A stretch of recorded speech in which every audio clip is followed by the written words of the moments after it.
না। এবার জানালেন শ্রীরামপুর কলোনি দুর্গা পুজো চাঁদা তুলেই হবে পুজো, সিদ্ধান্ত পুজো কমিটির। আরজি করের ঘটনার প্রতিবাদে এর আগে হুগলির উত্তরপাড়ার কোন নগরের 3টি পুজোর সরকারি অনুদান প্রত্যাখ্যান করেছে। শ্রীরামপুর কলোনির পুজো এবার প্ল্যাটিনাম জুবিলি বর্ষ।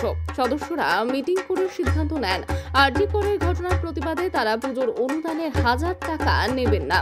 পুজো কমিটির সহ সভাপতি বনবিহারী দত্ত বণিক বলেন, মা আসার আগেই মেয়ের বিদায় হয়ে গেছে, তাই উৎসবে ফিরতে মন চাইছে না। তবে দুর্গাপুজো হবে নিয়ম মেনে। শুধু পুজোর অনুদান না, সরকার যে বিদ্যুতের ছাড় দেবে বলেছিল সেই ছাড়ও আমরা নিচ্ছি না। 100% বিদ্যুতের দাম মিটিয়ে পুজো হবে।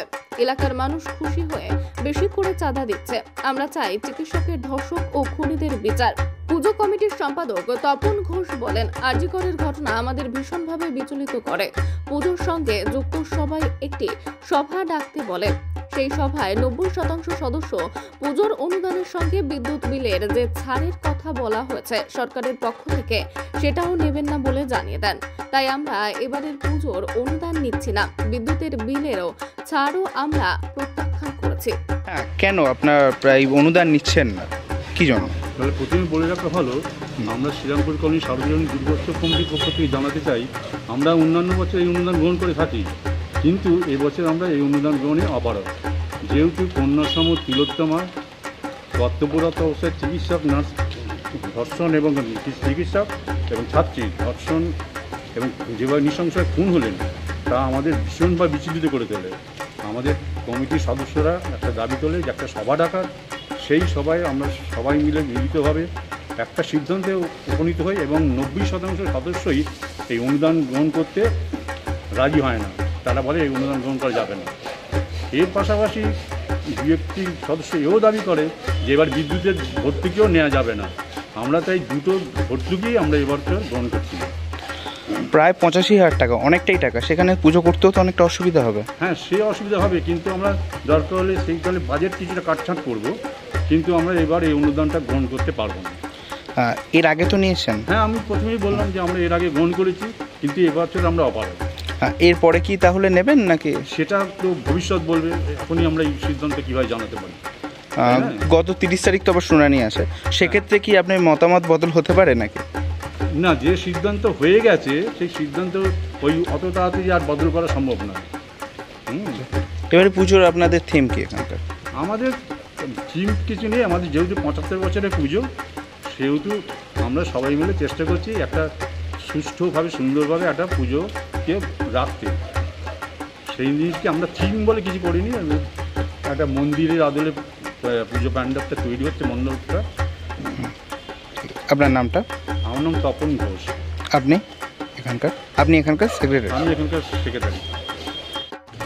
হ্যাঁ, কী জন্য আপনারা এই 85,000 টাকা অনুদান নিচ্ছেন না, কী জন্য? এবার পুজোয় মা আসার আগেই মেয়ে চলে গেছে, এটা আমরা মেনে নিতে পারছি না। আর আমাদের রাজ্যের যিনি আমাদের মাতৃসম অভিভাবিকা, তিনি উৎসবে ফিরতে বলছেন। আমরা কি করে উৎসবে ফিরি? তিলোত্তমা তো আমাদের ঘরেরই মেয়ে, তারই প্রতিবাদে আমরা এই এলাকার মানুষ, শ্রীরামপুর বাস্তহারা কলোনি, তারা জবরদখল কলোনি হিসাবে এটা গঠন করেছিল বাংলাদেশ দেশ বিভাগের পরে এসে তিলে তিলে কলোনিটাকে গুটি করে গড়ে তুলেছে। তাই এবার আমরা মিটিং করে সিদ্ধান্ত হয়েছে 39 জনের মধ্যে 35 জন না নেওয়ার পক্ষে, 4 জন নেওয়ার পক্ষে ছিল।